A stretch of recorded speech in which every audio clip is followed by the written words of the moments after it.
ô phèl cơ nan ram ai po an muam zok a one mi na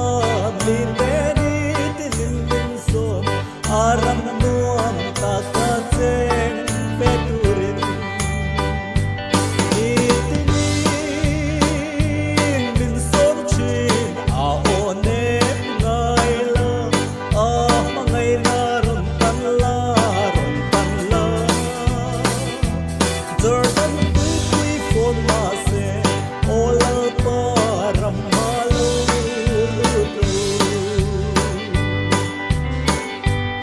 o ta nun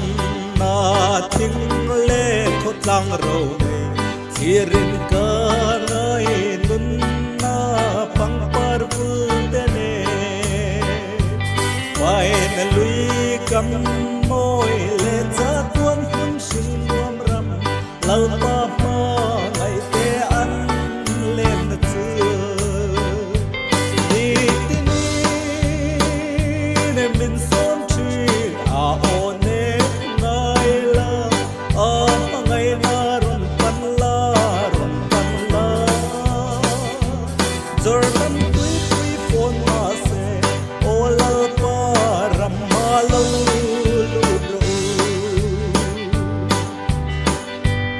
o ta cha tuan eng kan lal pai su le angel te nen lom la poi kan sang Krista mel en tu ten suala laulvan limina matsu an fakvang min son chin a one ngai la a mangai na ron pan la Jordan pui phone ma se ola pa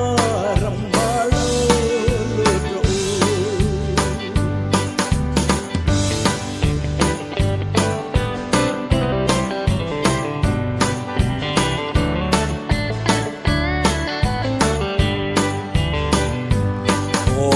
ta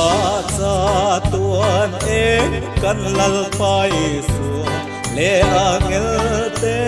nen lom la moi kan sang Krista mel en tu ten suana lawan limina ma tu an fak hallelujah